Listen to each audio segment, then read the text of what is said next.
പവിത്രത്തിൻ്റെ ഒരു അപ്കമിങ് എപ്പിസോഡിലേക്ക് എല്ലാവർക്കും സ്വാഗതം. അങ്ങനെ ഗുണ്ടകൾ തട്ടിക്കൊണ്ടുപോയ വേദയെ രക്ഷിച്ച് വിക്രം തിരികെ കടലിൽ നിന്നും ബോട്ടിൽ വരുന്ന വഴിക്ക് പകുതിയിൽ വെച്ച് ഡീസൽ തീരുകയും ബോട്ട് അങ്ങ് സ്റ്റെക്ക് ആവുകയാണ്. ഇത് വേദയ്ക്ക് ഒട്ടും ഇഷ്ടപ്പെടുന്നില്ല. വേദയ്ക്ക് ആകെ ടെൻഷൻ ആവുകയാണ്. ഇനി എങ്ങനെ കരയിലെത്തും, എൻ്റെ മോള് വളരെ വിഷമിച്ചിരിക്കുകയായിരിക്കുമല്ലോ എന്നൊക്കെ വേദ ചിന്തിക്കുന്നുണ്ട്. ഇതൊക്കെ ആലോചിച്ചുകൊണ്ട് തന്നെ വേദ വിക്രമിൻ്റെ അടുത്ത് വഴക്കുണ്ടാക്കുന്നുണ്ട്. അങ്ങനെയാണെങ്കിൽ നീ ആ കടലിലേക്ക് ചാടി അങ്ങ് രക്ഷപ്പെട്ടോ, എന്നെക്കൊണ്ട് പറ്റത്തില്ല എന്നൊക്കെ പറയുകയാണ് വിക്രം. ഇതിനിടയ്ക്ക് വെച്ച് വേദ വിക്രമിനോട് പറയുന്നുണ്ട്, എനിക്ക് വിശന്നിട്ട് വയ്യ വിക്രം, ഇനി എന്ത് ചെയ്യുമെന്ന് ചോദിക്കുകയാണ്. വിക്രം അവിടെയെല്ലാം സെർച്ച് ചെയ്യുന്ന സമയത്ത് ഒരു പാത്രത്തിൽ കുറച്ച് ചോറ് കാണുന്നുണ്ട്. എന്നാൽ കറികളൊന്നും തന്നെ ഇല്ല. ഇത് കണ്ടതും വേദ പറയുന്നുണ്ട്, ചോറ് മാത്രം എങ്ങനെ കഴിക്കും കറികളില്ലാതെ എന്ന് ചോദിക്കുകയാണ്. ഉടനെ വിക്രം പറയുന്നുണ്ട്, നീ ആ ചോറിലേക്ക് കുറച്ച് ഉപ്പും മുളകുപൊടിയും വാരിയിട്ട് അങ്ങ് കഴിക്കുമെന്ന് പറയുന്നു. ഇത് കേട്ടതും വേദയ്ക്ക് ദേഷ്യം വരികയാണ്. വേദ പറയുന്നുണ്ട്, അങ്ങനെയൊന്നും കഴിച്ച് എനിക്ക് ശീലമില്ല, എനിക്ക് നന്നായിട്ട് തന്നെ ഭക്ഷണം കഴിക്കണം, എനിക്ക് വിശന്നിട്ട് വയ്യ, നീ അതെന്താ മനസ്സിലാക്കാത്തതെന്ന് ചോദിക്കുകയാണ്. ഇത് കേൾക്കുന്ന സമയത്ത് വിക്രം പറയുന്നുണ്ട്, ശരി എങ്കിൽ ഞാൻ നോക്കട്ടെ, മീൻ കിട്ടുമെന്ന് നോക്കട്ടെ എന്ന് പറയുകയാണ്. ഇത് കേട്ടതും വേദ പറയുന്നുണ്ട്, മീൻ എങ്ങനെ പിടിക്കാനാ? വിക്രം പെട്ടെന്ന് തന്നെ ബോട്ടിലുണ്ടായിരുന്ന ചെറിയൊരു നെറ്റ് എടുത്ത് കടലിലേക്ക് അങ്ങ് ചാടുവാണ്. എന്നാൽ വേദയ്ക്ക് പേടിയാവുന്നുണ്ട്. വിക്രം നീ എന്താണ് ഈ കാണിക്കുന്നത്? നീ ഇങ്ങോട്ട് കരയിലേക്ക് കയറി വാ വിക്രം, ബോട്ടിലേക്ക് കയറി വാ, എനിക്ക് പേടിയാവുന്നു എന്ന് പറഞ്ഞുകൊണ്ട് വേദ ഇങ്ങനെ വിളിക്കുന്നുണ്ട്. വിക്രം നീ എവിടെയെന്ന് ഇങ്ങനെ ഇടയ്ക്കിടയ്ക്ക് ചോദിച്ചുകൊണ്ടിരിക്കുകയാണ്. കുറേ സമയമായിട്ടും വിക്രമിനെ കാണുന്നില്ല. വേദ അവിടെ ഇരിക്കുകയാണ്. വേദയ്ക്ക് സങ്കടം വരുന്നുണ്ട്. എഴുന്നേറ്റ് വീണ്ടും വിക്രമിനെ വിളിക്കും. വിക്രം നീ ഇങ്ങോട്ടേക്ക് കയറി വാ വിക്രം, എനിക്ക് പേടിയാവുന്നു എന്നിങ്ങനെ പറയുന്നുണ്ട് ഇടയ്ക്ക്. അങ്ങനെ വിക്രമിനെ കുറച്ച് സമയം കഴിഞ്ഞതും ബോട്ടിലൊക്കെ കയറി വരുവാണ്. ഇത് കണ്ടതും വേദ വിക്രമിൻ്റെ അടുത്തേക്ക് ഓടി ചെല്ലുകയാണ്. എന്നിട്ട് ചോദിക്കുന്നുണ്ട്, നിനക്കെന്താ ഭ്രാന്തുണ്ടോ? ഇങ്ങനെയാണോ കടലിലേക്ക് എടുത്തു ചാടുകയാണോ? നീ അങ്ങ് പോയി ചാവെന്നാലെന്ന് പറയാണ്. ഇത് കേട്ടതും വിക്രം പറയുന്നുണ്ട്, അല്ല നീയല്ലേ പറഞ്ഞത് നിനക്ക് ഭക്ഷണം തനിയെ കഴിക്കാൻ വയ്യ, മീൻ വേണമെന്ന്, ഞാൻ മീൻ പിടിക്കാൻ വേണ്ടി പോയതല്ലേ. ഇത് കേട്ടതും വേദ പറയുന്നുണ്ട്, ഇങ്ങനെയാണോ പോകുന്നത്? പിന്നെ എങ്ങനെ പോണം? ദേ നിനക്ക് വേണ്ടി കടൽ ചാടിയ ഞാനിപ്പോൾ കുറ്റവാളിയായോ? ദേ നിന്റെ മുഖം കണ്ടാലറിയാം നിനക്ക് നന്നായിട്ട് വിശക്കുന്നുണ്ടെന്ന്. വിശന്നിട്ട് ചാവണ്ട, നീ എൻ്റെ കൂടെ വാ എന്ന് പറഞ്ഞുകൊണ്ട് ആ മീനും കൈ പിടിച്ചുകൊണ്ട് വിക്രം അങ്ങ് ബോട്ടിനകത്തേക്ക് കയറുവാണ്. എന്നിട്ട് നന്നായി പാകം ചെയ്ത് കൊടുക്കുന്നുണ്ട് ഫിഷ്. ചോറും മീൻ വറുത്തതും കൂടെ വിക്രം പെട്ടെന്ന് തന്നെ വേദയുടെ മുന്നിൽ കൊണ്ടുവയ്ക്കുകയാണ്. എന്നിട്ട് പറയുന്നുണ്ട്, നീ കഴിച്ചതിന് ശേഷം മിച്ചമുള്ളത് ഞാൻ കഴിച്ചോളാം എന്ന് പറയുന്നു. വേദ പെട്ടെന്ന് തന്നെ ആർത്തിയോടുകൂടി ഭക്ഷണം എടുത്ത് കഴിക്കുകയാണ്. വിക്രം അത് കാണുന്നുണ്ട്. ഇതേ സമയം സുഡർ വേദയെ കാണണമെന്ന് വാശി പിടിച്ചിരിക്കുന്ന സമയത്ത് തരുൺ അവളെ മയപ്പെടുത്തി ഭക്ഷണം കൊടുത്തോണ്ടിരിക്കുകയാണ്. നമ്മുടെ വിജി ഒരു ഗ്ലാസ് പാലുമായിട്ട് നിൽക്കുന്നുണ്ട്. ഭക്ഷണം കൊടുത്തു കഴിഞ്ഞതും തരുൺ പറയുന്നുണ്ട്, സുഡർ ഇനി ആ പാല് കൂടി കുടിക്ക്. അങ്ങനെ പാലും കൂടെ കുടിച്ചതിന് ശേഷം തരുൺ പറയുന്നുണ്ട്, ശരി ഇനി നീ കുറച്ച് നേരം ടി വി കാണുമെന്ന് പറഞ്ഞ് ടി വി അങ്ങ് ഓണാക്കുകയാണ്. ഓണാക്കുന്ന സമയത്ത് പെട്ടെന്ന് അതിൽ ന്യൂസാണ് വരുന്നത്. ന്യൂസിൽ പറയുന്നത് കടലിനകത്ത് ശക്തമായ കാറ്റും തിരമാലകളും ഉണ്ടാവും, അതുകൊണ്ട് തന്നെ മീൻപിടുത്തക്കാർ ആരും തന്നെ കടലിലേക്ക് പോകാൻ പാടില്ല എന്നുള്ള ന്യൂസാണ് കേൾക്കുന്നത്. ഇത് കേട്ടതും നമ്മുടെ തരുണിന് ആകെ ടെൻഷൻ ആവുകയാണ്. തരുണും വിജയും പരസ്പരം നോക്കുന്നുണ്ട്. നേരം ഇരുട്ടി തുടങ്ങി. ഇത് കണ്ടതും വേദക്ക് ആകെ ടെൻഷൻ ആവുന്നുണ്ട്. വേദ പെട്ടെന്ന് തന്നെ വിക്രമിൻ്റെ അടുത്തേക്ക് ചെല്ലുവാണ്. വിക്രമാണെങ്കിൽ എൻജിൻ റൂമിൽ എന്തോ തിരഞ്ഞുകൊണ്ടിരിക്കുകയാണ്. വേദ ചോദിക്കുന്നുണ്ട്, എന്താ നീ തിരയുന്നത്? ഞാൻ എന്താ തിരയുന്നതെന്ന് എനിക്ക് തന്നെ അറിയുന്നില്ല, നീ ഒന്നും മിണ്ടാതിരിക്കുന്നുണ്ടോ? ഇത് കേട്ടതും വേദ പറയുന്നുണ്ട്, അത് എനിക്ക് ശരീരമാകെ ചൊറിയുന്നു. ഇത് കേട്ടതും വിക്രം പറയുന്നുണ്ട്, അത് നീ ഉപ്പുവെള്ളത്തിൽ വീണതല്ലേ, അതുകൊണ്ടാണ്, നീ കുറച്ച് സഹിക്ക്. ഇത് കേട്ടതും വേദ പറയുന്നുണ്ട്, സഹിക്കാൻ നീ പറഞ്ഞിട്ട് വേണോ? അതെനിക്കറിയാമല്ലോ. എങ്കിലേ ഒന്നുകൂടി ഉപ്പുവെള്ളത്തിൽ അങ്ങ് ചാടിയേക്ക്, അപ്പോൾ നിന്റെ ചൊറിച്ചിലെല്ലാം മാറിയേക്കും. എന്നാൽ ഇത് കേട്ടതും വേദയ്ക്ക് ദേഷ്യം വരുന്നുണ്ട്. കൈകളും പുറവും മുഖവും എല്ലാം ഇങ്ങനെ ചൊറിഞ്ഞുകൊണ്ടിരിക്കുകയാണ്. വേദ ഒഴിഞ്ഞു മാറി അവിടെ പോയിരിക്കുന്നുണ്ട്. എന്നാൽ വിക്രം തനിക്ക് എന്തെങ്കിലും ഉപകാരപ്പെടുന്ന എന്തെങ്കിലും സാധനങ്ങൾ കിട്ടുമോ എന്നിങ്ങനെ തിരഞ്ഞുകൊണ്ടിരിക്കുന്നുണ്ട്. ഇതേ സമയം സുഡർ ഉറങ്ങുവാണ്. സുഡറിൻ്റെ അടുത്തിരുന്നു കൊണ്ട് വിജി ആകെ ടെൻഷനിലാണ്. വിജി ഇങ്ങനെ ചിന്തിക്കുന്നുണ്ട്, ഇപ്പോൾ വേദയെ കടലിൽ ഒളിപ്പിച്ചിരിക്കും എന്നാണ് പറയുന്നത്. അതുകൊണ്ട് തന്നെ കടലിൽ കാറ്റും മഴയും എല്ലാം വരുന്നു എന്ന് പറയുന്നത് കേൾക്കുമ്പോൾ ഞാനാകെ ടെൻഷൻ ആവുന്നുണ്ട്. ഇനി എൻ്റെ മോൾക്ക് അമ്മയില്ലാതാവുമോ? ദൈവമേ അങ്ങനെയൊന്നും ഉണ്ടാവരുതേ എന്നിങ്ങനെ പ്രാർത്ഥിച്ചുകൊണ്ടിരിക്കുന്നുണ്ട് വിജി. ന്യൂസിൽ പറഞ്ഞതുപോലെ തന്നെ നല്ല കാറ്റ് വരുന്നുണ്ട്. കാറ്റടിക്കുന്നത് കൊണ്ട് തന്നെ ബോട്ട് ഇങ്ങനെ ആടി ഉലയുന്നുണ്ട്. വിക്രം ആകെ നാലുപുറം ചുറ്റുപാടും നോക്കുവാണ്. എന്നാൽ വേദ നല്ല ഫ്രഷ് ആയിട്ട് നല്ല ചിരിയോട് കൂടി വന്ന് നിൽക്കുവാണ്. ഇത് കണ്ട് അത്ഭുതത്തോടെ നോക്കുവാണ്. ഇത്ര നേരം തന്നോട് ദേഷ്യപ്പെട്ടിരുന്ന വേദയല്ലല്ലോ ഇത്, എന്തു പറ്റി എന്നിങ്ങനെ ചിന്തിച്ചുകൊണ്ടിരിക്കുകയാണ്. ഇത് വേദയ്ക്ക് മനസ്സിലാവുന്നുണ്ട്. വേദ ചോദിക്കുന്നുണ്ട്, നീ എന്താ എന്നെ ഇങ്ങനെ നോക്കുന്നത്? അല്ല, നീ ഇത്ര നേരം എന്നോട് ദേഷ്യപ്പെട്ടിരിക്കുകയായിരുന്നല്ലോ. നിന്റെ മുഖമൊക്കെ വല്ലാണ്ട് ഇരിക്കുന്നുണ്ടായിരുന്നു. ഇപ്പോൾ എങ്ങനെ നീ നന്നായി ഫ്രഷ് ആയിട്ടുണ്ടല്ലോ. ഇത് കേട്ടതും വേദ പറയുന്നുണ്ട്, അതിനാണ് തല വേണമെന്ന് പറയുന്നത്. നീയല്ലേ പറഞ്ഞത് എൻ്റെ അടുത്ത് കടലിലേക്ക് ചാടിക്കോ എന്നൊക്കെ. എന്നാൽ എനിക്ക് കടലിലോട്ട് ചാടേണ്ട വണ്ടി വന്നില്ല കേട്ടോ. ഞാൻ നല്ല ഫ്രഷ് വെള്ളത്തിൽ തന്നെ കുളിച്ചു. ഇത് കേട്ടതും വിക്രം പറയുന്നുണ്ട്, നല്ല ഫ്രഷ് വെള്ളത്തിൽ കുളിക്കാനോ? നിനക്ക് എവിടുന്നാ ഉപ്പുവെള്ളമല്ലാതെ ഈ കടലിനകത്ത് നല്ല വെള്ളം കിട്ടിയത്? ഇത് കേട്ടതും വേദ പറയുന്നുണ്ട്, അല്ല നീ കുറച്ചു നേരത്തെ ഒരു പാത്രം എടുത്ത് അതിൽ പകുതി വെള്ളമേ ഉള്ളൂ, ആവശ്യത്തിനെ എടുക്കാവൂ. ഈ കടലിൽ നിന്നും രക്ഷപ്പെടാൻ വേണ്ടി എത്ര സമയം എടുക്കുമെന്നറിയില്ല എന്നൊക്കെ പറഞ്ഞുകൊണ്ടിരിക്കുമായിരുന്നല്ലോ. ആ വെള്ളമെടുത്ത് ഞാൻ അങ്ങ് കുളിച്ചു. ഇത് കേട്ടതും വിക്രമിന് ദേഷ്യം വരുവാണ്. എടി പൊട്ടത്തി, നീ എന്തടി കാണിച്ചു വെച്ചത്? ആ പാത്രത്തിലുണ്ടായിരുന്ന വെള്ളം നീ എടുത്തു കുളിച്ചോ? ആകെ കുടിക്കാനുണ്ടായിരുന്ന വെള്ളമാണത്. ഇനി എന്തെടുത്ത് കുടിക്കും? എടി അറിവ് കെട്ടവളെ, നിനക്ക് കുറച്ചെങ്കിലും തലയുണ്ടോ? നിനക്ക് ചിന്തിക്കാനുള്ള കഴിവില്ലേ? എങ്ങനെ നീ ഒരു കളക്ടറായി? ദേ ആകെ കുടിക്കാനുള്ള വെള്ളമാണ് ആ പാത്രത്തിൽ ഉണ്ടായിരുന്നത്. ഇനി നമ്മൾ എന്തെടുത്ത് കുടിക്കും? ഇവിടെ നിന്നും രക്ഷപ്പെടാൻ എത്ര ദിവസം എടുക്കുമെന്ന് അറിയില്ല. ചിലപ്പോൾ 4-5 ദിവസം എടുക്കും. അതുവരെ നമ്മളിനി എന്ത് ചെയ്യും? ഇത് കേട്ട് വേദ പറയുന്നുണ്ട്, എന്തിനാ വെറുതെ ഇങ്ങനെ ദേഷ്യപ്പെടുന്നത്? ആ വെള്ളം എടുത്ത് കുളിച്ചെന്ന് വെച്ചിട്ട് ഇപ്പം എന്താ വരാൻ പോകുന്നത്? വീണ്ടും വിക്രം പറയുന്നുണ്ട്, ദേ ഞാൻ പറയുന്നത് മലയാളത്തിലെന്ത് നിനക്ക് മനസ്സിലാവുന്നില്ലേ? ഇനി എന്തെടുത്ത് കുടിക്കും? നിനക്ക് മരിക്കണമെങ്കിൽ നീ പോയിട്ടങ്ങ് മരിക്കാമായിരുന്നില്ലേ? വെള്ളം കിട്ടാതെ ചാവുമെന്നാ തോന്നുന്നതെന്ന് വിക്രം പറയുമ്പോൾ വേദ പറയുന്നുണ്ട്, ഇല്ല 4-5 ദിവസമൊന്നും ആവില്ല നമ്മൾക്ക് ഇവിടുന്ന് രക്ഷപ്പെടാൻ വേണ്ടി. അപ്പോഴേക്കും ആരെങ്കിലും വന്ന് നമ്മളെ രക്ഷപ്പെടുത്തും. രക്ഷപ്പെടുത്തും, കാത്തിരുന്നോ നീ എന്ന് പറയുകയാണ് വിക്രം. വരും, എന്തായാലും പോലീസ് നമ്മളെ രക്ഷപ്പെടുത്താൻ വരും. പോലീസിനെ കുറിച്ച് നീ എന്താ വിചാരിച്ചത്? വരും, നീ അതും വിചാരിച്ച് അവിടെ ഇരുന്നോ. ഇപ്പൊ എനിക്കെന്താ തോന്നുന്നതെന്ന് അറിയാമോ? നിന്നെ എടുത്ത് കടലിലേക്ക് എറിയാൻ.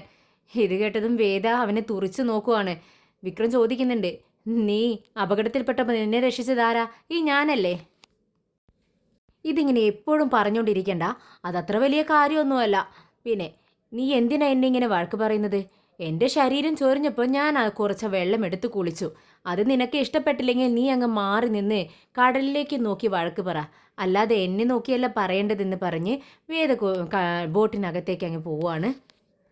ഇത് കേട്ടതും വിക്രമൻ അത്ഭുതത്തോടെ പറയുന്നുണ്ട്, ഇവൾ എങ്ങനെ ഒരു കളക്ടറായി? ഇത്രയ്ക്ക് ബോധമില്ലായിരിക്കുമോ ഇവൾക്ക്? ഈ വെള്ളമില്ലാണ്ടിരിക്കുന്ന സമയത്ത് കുടിക്കാൻ വെള്ളം കിട്ടാത്തപ്പോൾ ഞാൻ മാത്രമല്ലല്ലോ അവളും കൂടിയല്ലേ കഷ്ടപ്പെടുന്നത്? ഇതെന്താ ഇവൾക്ക് ചിന്തിക്കാൻ കഴിവില്ലേ എന്നിങ്ങനെ ചിന്തിക്കുന്നുണ്ട്. കുറച്ച് സമയം കഴിഞ്ഞതും വേദ വിക്രമിൻ്റെ അടുത്തേക്ക് വരുന്നുണ്ട്. എന്താ നീ ഇങ്ങനെ നോക്കുന്നത്?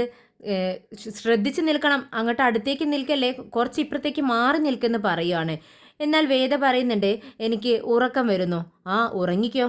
അല്ല എവിടെ കിടന്നുറങ്ങാനാ? ഇത് കേട്ടതും വിക്രം പറയുന്നുണ്ട്, നീ വാട്ടർ ബെഡിൽ കിടന്നുറങ്ങിയിട്ടുണ്ടോ? ഉറങ്ങിയിട്ടില്ല. മെഡിക്കൽ സയൻസിൽ വാട്ടർ ബെഡിൽ ഉറങ്ങുന്നത് നല്ലതാണെന്ന് കേട്ടിട്ടുണ്ട്. ഇത് കേട്ടതും വിക്രം പറയുന്നുണ്ട്, ശരി എങ്കിൽ അതാ പരന്ന് കിടക്കുമല്ലേ വാട്ടർ ബെഡ്, നീ അതിലേക്ക് അങ്ങ് ചെടുത്ത് ചാട്, കിടന്നുറങ്ങിക്കോ. നീ എന്താ എന്നെ കളിയാക്കുവാണോ? പിന്നെ കളിയാക്കാതെ, നിന്റെ സംസാരം കേട്ടാൽ കളിയാക്കാണ്ടിരിക്കുമോ? ഞാൻ വെള്ളം കുടിക്കാൻ ഇനി എന്ത് ചെയ്യുമെന്ന് ചിന്തിച്ചുകൊണ്ടിരിക്കുകയാണ്. അപ്പോഴാണ് നിന്റെ ഒരു ഉറക്കം.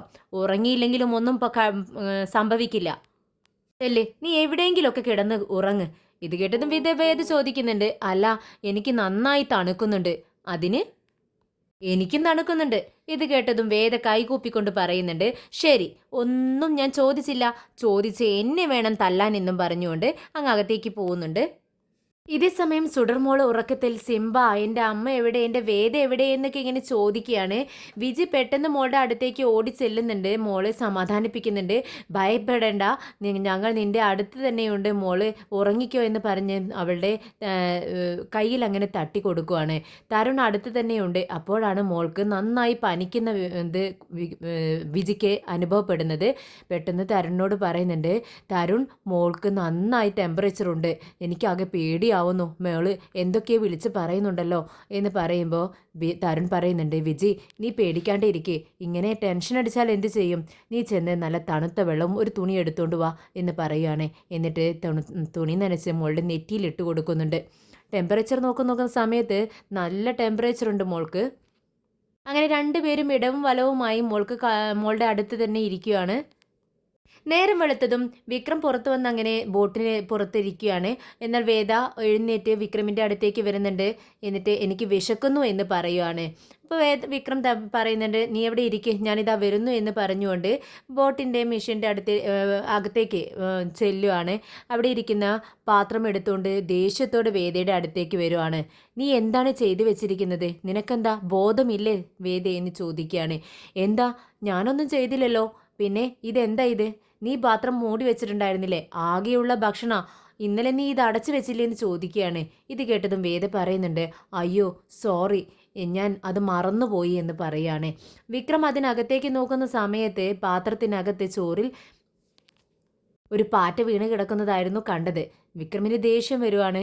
നിനക്ക് അല്പമെങ്കിലും ബോധമുണ്ട് വേദേ, ഒരു എമർജൻസി സിറ്റുവേഷനിൽ എങ്ങനെ പെരുമാറണം, എങ്ങനെ ചിന്തിക്കണം എന്നൊക്കെ ഒരു കളക്ടറായിട്ട് പോലും നിനക്ക് അറിയില്ലേ, നിന്നെ ആരാണ് ഇങ്ങനെ കളക്ടറാക്കിയത് എന്നൊക്കെ ചോദിക്കുകയാണ്.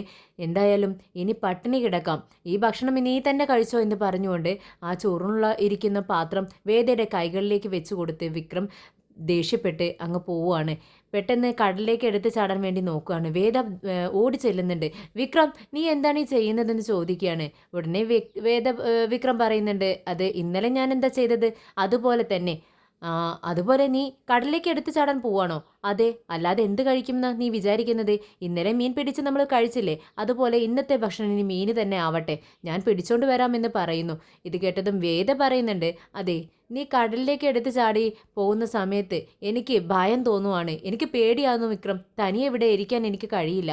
ഇത് കേട്ടതും വിക്രം പറയുന്നുണ്ട്, തനിയെ ഇരിക്കാൻ വയ്യെങ്കിലേ നീയും അങ്ങ് എടുത്ത് ചാട് കടലിലേക്ക്, അല്ലാണ്ട് ഒന്നും ചെയ്യാനില്ല എന്ന് പറഞ്ഞുകൊണ്ട് പെട്ടെന്ന് കടലിലേക്ക് അങ്ങ് എടുത്ത് ചാടുന്നുണ്ട് വിക്രം. കുറച്ച് സമയം കഴിഞ്ഞതും വിക്രം മീൻ പിടിച്ചുകൊണ്ട് ബോട്ടിലേക്ക് കയറി വരുവാണ്. ഇത് കണ്ടതും വേദ പെട്ടെന്ന് തന്നെ വിക്രമിൻ്റെ അടുത്തേക്ക് വരുന്നുണ്ട്. തൻ്റെ ഷാൾ എടുത്ത് വിക്രമിന് കൊടുക്കുവാണ്. വിക്രം ആ ഷാൾ വാങ്ങിച്ച് തൻ്റെ മുഖവും എല്ലാം തുടയ്ക്കുന്നുണ്ട്. എന്നാൽ ഇതേ സമയം വേദയുടെ കണ്ണിൽ നിന്നും കണ്ണുനീരിങ്ങനെ വരുവാണ്. ഇത് വിക്രം കാണുന്നുണ്ട്. എന്തിനാ നീ ഇപ്പോൾ കരയുന്നതെന്ന് ചോദിക്കുകയാണ്. ഇത് കേട്ടതും വേദ പറയുന്നുണ്ട്, അത് നീ കടലിലേക്ക് എടുത്തു ചാടിയതിനു ശേഷം ഞാൻ ഇവിടെ തനിച്ചിരിക്കുന്ന സമയത്താണ് നമ്മൾ എത്രത്തോളം ഒരു ഭീകരാവസ്ഥയിലാണ് ഇരിക്കുന്നതെന്ന് മനസ്സിലായത്. നമ്മൾ അകപ്പെട്ടിരിക്കുന്ന പ്രശ്നം എത്രത്തോളം വലുതാണെന്ന് എനിക്കിപ്പോഴാണ് മനസ്സിലായത്. നമ്മൾ ഇനി ഇവിടെ നിന്നും രക്ഷപ്പെടുമോ? നമ്മളുടെ ജീവിതം ഈ കടലിനുള്ളിൽ തന്നെ അവസാനിക്കുമെന്നാണ് എനിക്ക് തോന്നുന്നത്. ഇത് പറഞ്ഞുകൊണ്ടാണ് വേദ കരയുന്നത്. എന്നാൽ വിക്രം സമാധാനിപ്പിക്കുകയാണ് വേദയെ. നീ എന്താ ഇത്ര സില്ലിയായിട്ട് ചിന്തിക്കുന്നത്? നീ ഒരു കളക്ടറല്ലേ? ഒരു കളക്ടർ എന്ന് പറയുമ്പോൾ എത്ര വലിയ പ്രശ്നങ്ങൾ ഫേസ് ചെയ്യേണ്ട ആളാണ്. നീ ഒട്ടും ടെൻഷൻ അടിക്കണ്ട, വളരെ ധൈര്യത്തോടു കൂടിയിരിക്കണം, എങ്കിലേ നമുക്കിവിടെ നിന്ന് രക്ഷപ്പെടാൻ പറ്റത്തുള്ളൂ. പിന്നെ കുടിക്കാൻ വെള്ളമില്ലെങ്കിലും കുറച്ച് 2-3 ദിവസത്തേക്കൊക്കെ നമുക്കിങ്ങനെ മീൻ പിടിച്ച് കഴിക്കുകയൊക്കെ ചെയ്യാം. അത് നീ ടെൻഷനാവൊന്നും വേണ്ട അക്കാര്യത്തിൽ, അതെല്ലാം ഞാൻ ചെയ്തോളാം. പിന്നെ നീ ടെൻഷൻ ഇല്ലാണ്ടിരിക്കുക. എന്നാൽ ഇതേ സമയം വേദ പറയുന്നുണ്ട്, നിനക്ക് ഒറ്റാൻ തടിയാ, അതുകൊണ്ട് ടെൻഷൻ ഇല്ലാണ്ടിരിക്കാം. പക്ഷെ ഞാൻ അതുപോലെയല്ല. വിജി ചേച്ചിയെയും സുഡർമോളെയൊക്കെ കുറിച്ച് ചിന്തിക്കുമ്പോൾ എനിക്ക് ആകെ പേടിയാവുന്നു. എനിക്ക് അവൻ്റെ കാണാൻ തോന്നുന്നുണ്ട്. മോളിപ്പോൾ ഉറങ്ങിയോ, ഉണ്ടോ, കഴിച്ചോ, എന്താ ചെയ്യുന്നത് എന്നൊന്നും എനിക്ക് അറിയില്ല. അവൾ ജനിച്ചതിന് ശേഷം ഒരിക്കൽ പോലും എന്നെ ഇങ്ങനെ വിട്ടുപിരിഞ്ഞിരുന്നിട്ടില്ല. ഏതു നേരം അബി വേദ എന്ന് വിളിച്ചുകൊണ്ട് എൻ്റെ പിറകെ നടക്കും. ഇത് കേട്ടതും പെട്ടെന്ന് വിക്രം ചിന്തിക്കുന്നുണ്ട്, അല്ല അപ്പോൾ ഈ സുഡർമോള് എൻ്റെയും വേദയുടെയും മോളാണോ? അപ്പോൾ ഇവളുടെ മോള് തന്നെയാണോ സുഡർ എന്നിങ്ങനെ ചിന്തിക്കുകയാണ്.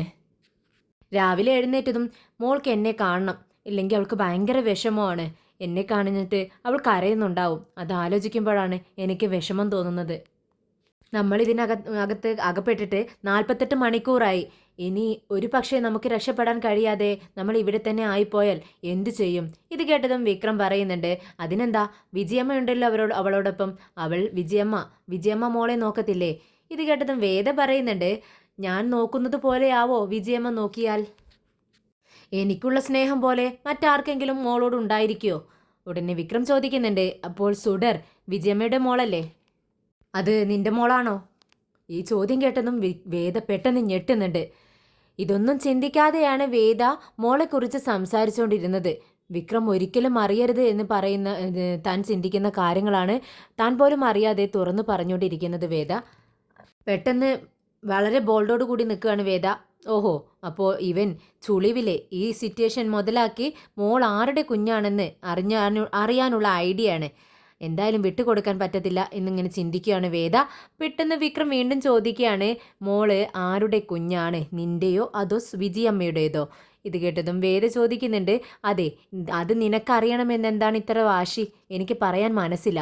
നല്ല വെയിലുണ്ട്, ഞാൻ അകത്ത് പോയിരിക്കാമെന്ന് പറഞ്ഞ് ബോട്ടിനകത്തേക്ക് കയറുകയാണ് വേദ. അങ്ങനെ ഫിഷ് എല്ലാം പാകം ചെയ്ത് വിക്രം വേദയുടെ അടുത്ത് കൊണ്ടുവന്ന് വെക്കുകയാണ്. നീ കഴിക്കെന്ന് പറയുന്നു. എന്നാൽ വേദ അത് നോക്കിക്കൊണ്ട് വിക്രമിനോട് പറയുന്നുണ്ട്, നീ കുറച്ച് നേരമായില്ലേ, കുറച്ചധികം നേരമായല്ലോ ഭക്ഷണം കഴിച്ചിട്ട്. ഞാൻ കിടക്കാൻ നേരം കഴിച്ചതല്ലേ, അതുകൊണ്ട് കുഴപ്പമില്ല, നീ ആദ്യം കഴിക്കെന്ന് പറയുകയാണ്. ഇത് കേട്ടതും വിക്രം പറയുന്നുണ്ട്, വേണ്ട നീ കഴിക്ക്. എന്നാൽ വേദ പറയുന്നുണ്ട്, ഇല്ല നീ കഴിക്കണം, എന്നിട്ടേ ഞാൻ കഴിക്കുന്നുള്ളൂ. എനിക്ക് ബോധമില്ല എന്നൊന്നും നീ വിചാരിക്കണ്ട, എനിക്ക് ബോധമൊക്കെ ഉണ്ട്. ഞാനൊരു കളക്ടറല്ലേ. ഇത് കേട്ടതും വിക്രം പറയുന്നുണ്ട്, ഓ കളക്ടറാണെന്നുള്ള ബോധം നിനക്ക് വന്നല്ലോ, അത്രയും മതി, നീ കഴിക്ക്, ഞാനും കഴിച്ചോളാം എന്ന് പറയുന്നു. അങ്ങനെ വേദ ഭക്ഷണം കഴിച്ചുകൊണ്ടിരിക്കുകയാണ്. വിക്രം വേദയുടെ മുഖത്തേക്ക് തന്നെ നോക്കി നിൽക്കുന്നുണ്ട്. ഇടയ്ക്ക് കടലിലേക്കൊന്ന് നോക്കും, വീണ്ടും വിക്രം വേദയുടെ മുഖത്തേക്ക് നോക്കും. എന്നാൽ ഇതേ സമയം വേദ പഴയ കാര്യങ്ങളൊക്കെ ചിന്തിച്ചുകൊണ്ടിരിക്കുകയാണ്. പണ്ട് കാട്ടിൽ അകപ്പെട്ട സമയത്ത് മീൻ കഴിക്കാൻ പറ്റാത്തതും വിക്രം അത് മുള്ളില്ലാതെ മീൻ വായിൽ വെച്ച് കൊടുത്തതും എല്ലാം അവർ തമ്മിലുണ്ടായിരുന്ന സ്നേഹത്തോടെ ഉണ്ടായിരുന്ന സമയത്ത് രണ്ടുപേരും ചിരിയും കളിയുമൊക്കെ മാറുന്ന ആ സമയത്തെക്കുറിച്ച് വേദയുടെ മനസ്സിലേക്ക് ആ സമയങ്ങളൊക്കെ ആ സൗണ്ടുകളും അവരുടെ ചിരിയും കളിയും എല്ലാം മനസ്സിലേക്ക് അങ്ങനെ വരുവാണ്. എന്നാൽ ഇതേ സമയം ഇടയ്ക്കിടയ്ക്ക് വിക്രം വേദയുടെ മുഖത്തേക്ക് നോക്കുന്നുണ്ട്. വേദ നീ കഴിക്ക് വിക്രം എന്ന് പറയുന്നു. പെട്ടെന്നാണ് ഒരു സൗണ്ട് വിക്രമിന് കേൾക്കാൻ കഴിയുന്നത്. വിക്രം പറയുന്നുണ്ട്, നീ ഒരു ബോട്ടിൻ്റെ സൗണ്ട് കേൾക്കുന്നുണ്ടോ? അപ്പോഴാണ് വേദയും അത് ശ്രദ്ധിക്കുന്നത്. ആ ഉണ്ട് എന്ന് പറഞ്ഞുകൊണ്ട് രണ്ടുപേരും മീൻ കഴിച്ചുകൊണ്ടിരിക്കുന്ന ആ പ്ലേറ്റൊക്കെ അവിടെ ഇട്ടുകൊണ്ട് ഓടുകയാണ്. എന്നിട്ട് ബോട്ട് അകലിൽ നിന്നും കാണുന്നുണ്ട് ഇവർക്ക്.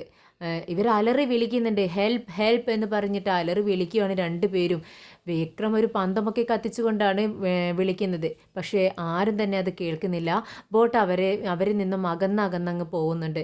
അലറി വിളിച്ചത് കൊണ്ട് തന്നെ രണ്ടുപേരും വളരെ ക്ഷീണിതരായി അവിടെ ഇരിക്കുകയാണ്. അമലാമ്മയും ശ്രീജയും കൺമണിയുടെ അടുത്തേക്ക് വരുന്നുണ്ട്. കൺമണിയോട് ചോദിക്കുന്നുണ്ട്, ഞങ്ങൾ വിക്രമിനെ 2 ദിവസമായി വിളിക്കുന്നു, പക്ഷേ അവൻ കോൾ എടുക്കുന്നില്ല. എന്താ കോൾ എടുക്കാത്തെ? അതറിയാൻ വേണ്ടി നിങ്ങളെയും ഇതാ രാജേട്ടൻ്റെ ആജനെയും അനിയൻകുട്ടനെയൊക്കെ ഞങ്ങൾ വിളിച്ചിട്ടുണ്ടായിരുന്നു, ആരും ഫോൺ എടുക്കുന്നില്ലല്ലോ, എന്ത് പറ്റി? എന്താ നിങ്ങളെല്ലാവരും കൂടെ ഞങ്ങളിൽ നിന്നും മറക്കുന്നതെന്ന് കമലാമ്മ ചോദിക്കുകയാണ്.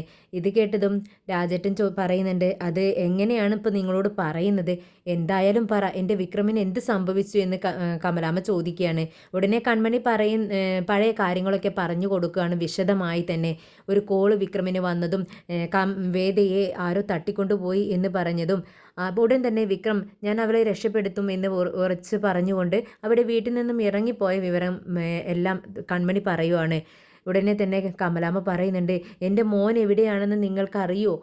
ഇല്ലാന്നുണ്ടെങ്കിൽ പോലീസിൽ പറ, അല്ലെങ്കിൽ പത്രക്കാരോട് പറ എന്ന് പറയുമ്പോൾ കൺമണി പറയുന്നുണ്ട്, ഇല്ല, ഇത് പത്രക്കാരുമായി സംസാരിക്കാൻ ഒരിക്കലും കഴിയില്ല, ഇതിന് പിറകിൽ പൊളിറ്റിക്സ് ഉണ്ട്, പിന്നെ പോലീസുകാർ അതിന് സമ്മതിക്കില്ല, അവരെല്ലാം സീക്രട്ടായി വെച്ചിരിക്കുകയാണ്. എന്തായാലും ഞാൻ കപിലനോട് സംസാരിച്ചു, ഏകദേശം അവരെവിടെയുണ്ടെന്ന് ഒരു അറിവ് കിട്ടിയിട്ടുണ്ടെന്നും അങ്ങോട്ട് എത്താൻ കഴിയുന്നില്ല എന്നൊക്കെയാണ് അവർ പറയുന്നത് എന്ന് പറയുവാണ്.